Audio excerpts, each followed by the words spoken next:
و هەوڵە دەین لەگەڵ لایەنەکانی تریش بە هەمان نەمەتی پێشوو ئێمە کتێبەکانمان بەردەوام بێ بۆ ئەوەی بتوانین بگەینە ئەو ئەنجامە خوازراوەی کە لە بەرژەوەندی گشتی خەڵکی کوردستانە هەیە.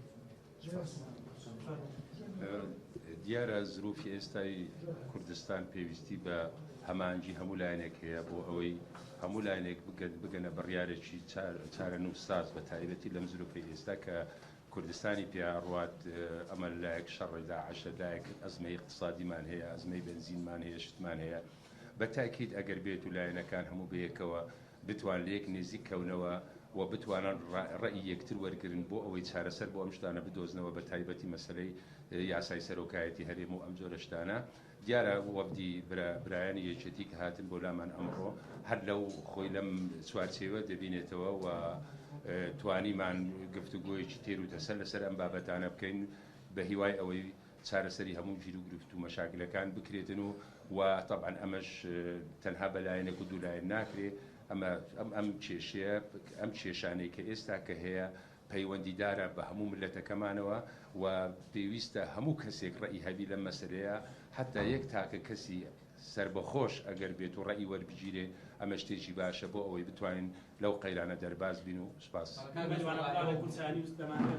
بزانێت بۆچوونی یەکجاریان دوایین بۆچوونی حیزبیانی کوردستان لەسەر هەموارکردنەوەی یاسای سەرۆکایەتی کوردستان و سیستمی حکومڕانی کە زۆرترین قسەی لەسەر دەکرێەوە دەتانەوێت سیستمی حکومڕانی پارلەمانی بەیان سەرۆکایەتی یان لەگەڵ ئەوان کە سەرۆکی هەرێمی کوردستان لەناو خەڵکە هەڵبژێریان لە پارلەمان بۆچوونی ئەمە بوو بەڵێ بەنسبەت ئەم مەوزوعاتمان بە تێر و تەسەری باسکرا و لێتان ناشارینەوە کە ئێمە هاوڕابووین لەگە برادرانی یەکێتی نیشتیمانی کوردستان و هەموو کەسیش وابزان ئێمە ینی وەکو ئەو خەڵکانی تریش پێمان باشە سەرۆکی هەرێم لە پەرلەمان هەڵبژێدرێتن و ئەو سیستەمەی کە دەچەسپێت دەستوری کوردستانیش سیستەمێکی پەرلەمانی بێ.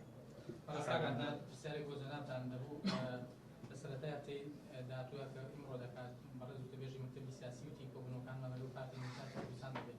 ئەم کۆبوونەوەی دوا خراوە یاخود هۆکارەکەی چی ئەنجام دەدات؟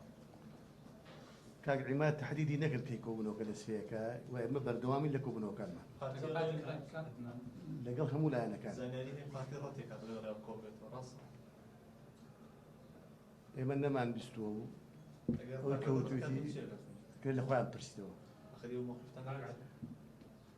لكل حادث حديث. بڕیار وایە لە ئایندەیەکی نزیکان قسە لەسەرەوەی دوای کۆبوونەوەی پێنج پارتە بەشداریەکەی پەرلەمانی کوردستان و حکومەت کۆبوونەوەکە ئێوە سەردانیان پارتانەکەن کە لە دەرەوەی پەرلەمان و حکومەتن ئایا بڕیارێکی واتانە یاخود قسەدان لەسەرەوە کردووە کە ئەمانیش بەشدار بن لە کۆبوونەوەی کۆتایی پارتەکانی باشووری کوردستان؟ ئێمە وەکو یەکێتی نیشتیمانی کوردستان سنگ و پێگەی هەموو لایەنێکی سیاسی کە لە کوردستانە هەن لە بە نادیدە ناگرین و پێویستمان بەوەیە زۆرترین ڕێی کۆ بکەینەوە بۆی بتوانین بگەینە قەرارێکی دروست. جیاواز دەوە مەبەستمانەوەیە ئایا بەشداریان پێکەن لە کۆبوونەوەی کۆتایی یاخود هەر پێنج پارتەکە کۆبنەوە؟ تا ئێستا ئەو مەوزوعانە باس دەکراوە بەڵام یەکێتی نیشتیمانی کوردستان پێشترش باسی ئەوەی کردووە کە لایەنەکان لەریان بێت لەو مەسائلە. ئەگەر پێش بیستی ئاب نەگەیشتە ئەنجام لایەنە سیاسیەکان یاخود سازانەکان چی ڕوودەدات؟ دەستنەوە پەرلەمان؟ با پێش حەدەست نەکەوێت. ئەمڕۆ لەگەڵ پارتی پارێزگاران کۆبوونەوەتانە؟ بەڵێ.